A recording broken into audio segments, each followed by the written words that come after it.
интуитивизм, опора на внутреннее знание, откровение были важнейшим методом протонацистских историков, тех, кто искал необходимую для дальнейших идеологических построений изначальную, так сказать, примордиальную традицию.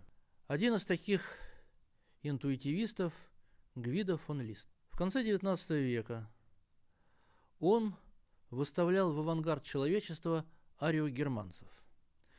Для расшифровки их потаенных смыслов истории он подбирал удобные данные из археологии, топонимики, смело толковал фольклорные образы. Лист обратил особое внимание на феномен рунической письменности. Все эти творческие ходы были использованы в дальнейшем славянскими неоязычниками и авторами славяно-арийского мифа. В Западной Европе завороженность религиозным арийством приняла в XIX веке устрашающие формы. Знаменитый идеолог расизма Хьюстон Стюарт Чемберлен постулировал арийскую природу, прости Господи, Иисуса Христа и декларировал существование арийского христианства, искажаемого иудаизмом. Так и готовился путч ветхих богов. XIX век был богат на национальные движения, которые нередко опирались на всевозможные подделки. Здесь можно вспомнить несколько примеров. Краледворская рукопись чешского антиквара Вацлава Ганки, старинные бретонские баллады, тоже подделка. И со временем одна подобная рукопись оказалась востребованной, очень востребованной по политическим мотивам. Так, национал-социалистам Германии была предложена хроника Ура-Линды. Ура-Линда означает на староголландском «над липами». Впервые об этой липовой хронике мир услышал в 1871 году, когда некий историк издал этот текст в переводе на голландский язык. В хронике утверждалось, что она написана в 1256 году и скопирована с еще более раннего, более древнего манускрипта, начало которого относится, дата точно известна, к 2194 году до нашей эры. И по утверждению авторов этой рукописи, именно в то время опустилась на дно прародина белой расы Атлантида. К этому времени белейшие из белов, предки фризов, свято хранившие чистоту крови, успели переселиться на север, в район Северного моря. Там они успешно оборонялись от низших рас до самого конца хроники, которая обрывается незадолго до римского вторжения в первом веке до Рождества Христова. Вскоре, однако, выяснилось, что рукопись XIII века была написана на фабричной бумаге, изготовленной около 1850 года. Древней ее сделали искусственно, подкоптив на дымоходе. Странным оказался язык, где архаичные фризские слова щедро мешались с современными голландскими, причем в совершенно невероятных грамматических сочетаниях. Что касается рун, которыми была записана хроника, то ими оказались искаженные буквы латинского алфавита. Им просто была придана форма древнегерманских рунических знаков. Несколько критических статей разгромили ценную находку в пух и прах. Казалось, Ура-Линда невозвратно канула в лету. Однако полвека спустя возникла ситуация, которую можно было бы сформулировать так: история и, мать ее, идеология. У рукописи объявился новый идейный защитник, голландский филолог Герман Вирт. Главным он считал недостоверность этой рукописи. Он считал главным пафос хроники Ура-Линды, направленный против низших рас и христианства. Вовсе не случайно публикация немецкого перевода этого липового сочинения совпала с приходом Гитлера к власти. Вирт, между прочим, он будет стоять у истоков Анненербе, общества наследия предков, давно питал симпатию к национал-социализму и постарался отразить это в своем переводе. Многочисленные исправления текста придали ему отчетливо коричневый оттенок и без всякого там дымохода. Совсем недавно, это любопытно, хроника была издана на русском языке в Москве с обширным комментарием. Наш же комментарий короток. Мы знаем, что в начале было слово, а в липовой хронике начало всему сущему положил некий мировой дух Вральда. По-русски очень выразительное созвучие. Вральда. Что ж, в свое время неоязыческое движение, представленное романтиками, фантазерами, забавными визионерами, якобы способными видеть древние события, поклонниками вагнеровского кольца нибелунгов, привело в конечном итоге к формированию такого зловещего явления, как Третий рейх. Заклинали-то Ватана, а пришел Гитлер.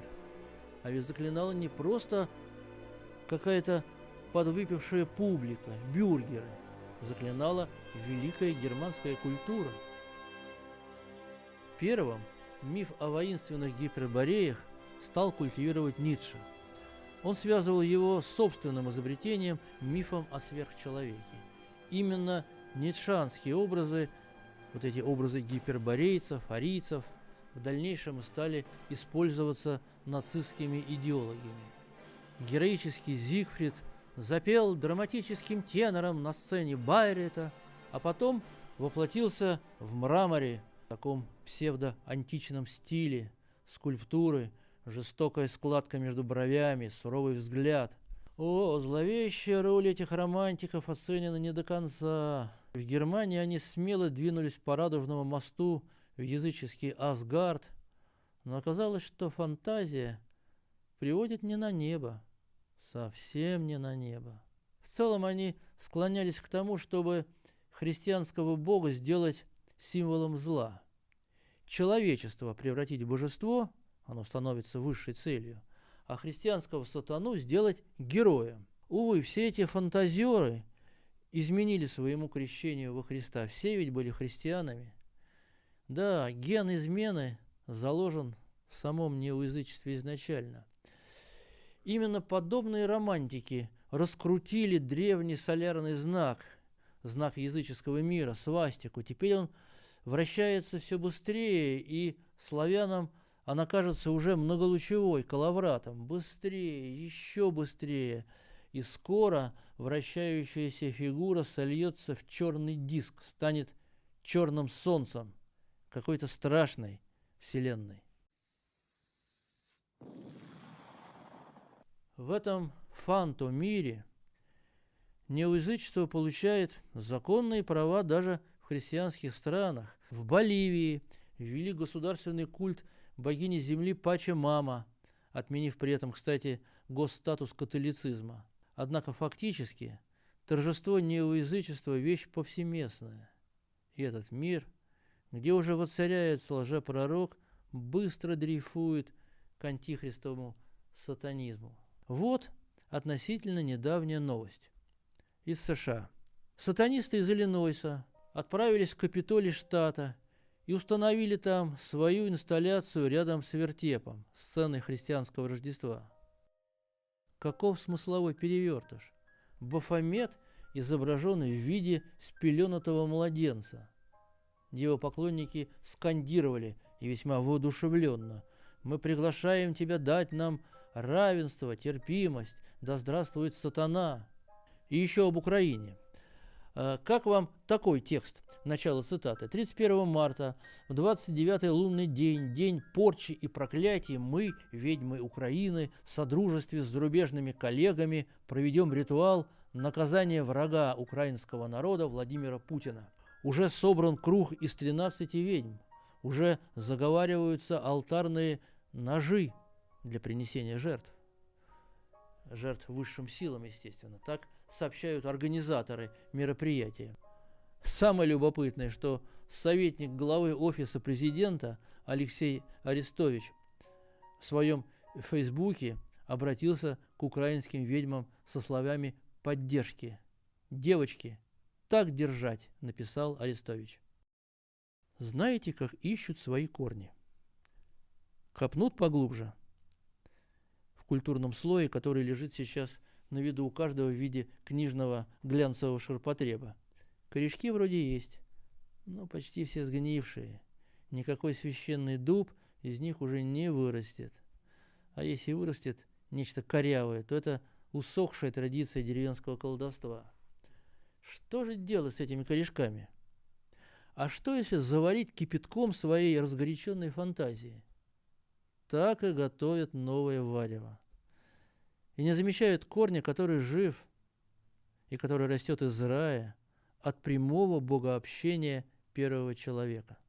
Удивительные свидетельства донес до нас подвижник русской исторической науки Александр Яковлевич Артынов. Девизом своих трудов он взял фразу императора Николая I: «Надо сохранить в России, что искони было». Александру Артынову мы обязаны ценнейшим отголоском, записанным в 1830-е годы со слов жителя села Грузино, что на Волхове. По словам моего путеводителя, писал Артынов, на этом холме стоял терем новгородского князя Пирея Тучи, у которого сын был опасно болен. Жрецы сказали отцу, что он излечится только кровью и водой. Вследствие этого жрецы убивали всех странных, плывущих Волховом, и кровью их мазали больного. Кровь потом смывали водой реки. И вот в числе этих странных, этих путешественников взят был святой апостол Андрей Первозванный, едущий в Ладожское озеро. Когда привели апостола к Пирею, то болящий сказал отцу, что этот странный исцелит его от болезни. Так и сбылось. Апостол одним словом исцелил болящего, крестил в христианскую веру и приобщил телом и кровью Искупителя весь дом князя Пирея Тучи. Но откуда жрецы знали о возможности исцеления водою и кровью? Святитель Дмитрий Ростовский пишет о том, что первознание, которое получил Адам во время прямого богообщения в виде отдельных зерен истины, сохранялось впоследствии и в языческих культах. Однако, конечно, гораздо больше было изуродовано. Бытовавшие у различных народов кровавые жертвоприношения, возможно, являлись частью искаженного обетования об искуплении кровью Спасителя. Важно понимать, язычество не изначально по отношению к христианству. Напротив, это искаженное первознание. И многое в нем в течение веков было забыто, утрачено, перепутано по грехам запутавшегося человека. Неправильно говорят, что христианство вобрало в себя многое из язычества. Напротив, оно вернуло истинную картину мира во всей ее полноте. Вот и задумаешься, кому не повезло с родственниками. Благочестивым предкам со своими нынешними родноверческими, в том числе потомками, или наоборот. Во всяком случае, получается так, что неоязычники считают своих дедов-прадедов, своих пращуров, живших на Руси за последнюю 1000 лет, полными идиотами. Мне жалко этих потомков православных христиан, тех, кто вновь получил злокачественную чесотку язычества. Язычество в своем культурном аспекте – это буквально народное творчество. Его буйное воображение сформировало удивительный бестиарий. Древняя, ксенотрансплантация порождала диковинные сочетания человека, животного, птицы, а порой и вовсе какого-то придуманного существа. Китовраз, алконост. Каждой такой твари придавалось какое-то аллегорическое, поучительное значение.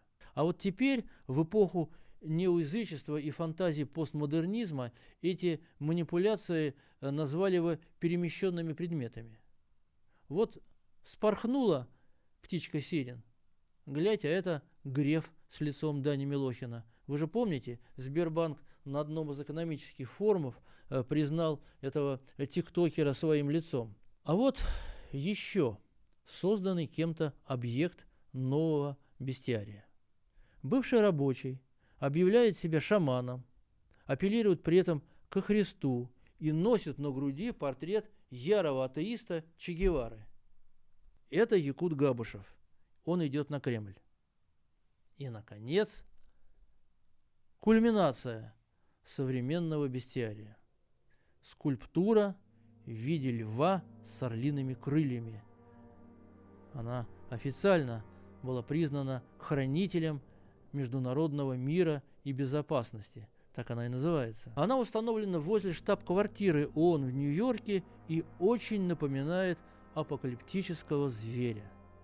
Тут уж не надо было никакой фантазии. Чудовище является довольно точной иллюстрацией священных текстов. Процитирую. Вот 7 глава книги пророка Даниила. Даниил сказал: «Видел я в ночном видении моем, и вот 4 ветра небесных боролись на великом море, и 4 больших зверя вышли из моря, не похожие один на другой. Первый, как лев, но у него крылья орлиные». Кроме того, словосочетание «мир» и «безопасность», использованное для названия скульптуры, напоминает нам слова из первого послания фессалоникийцам.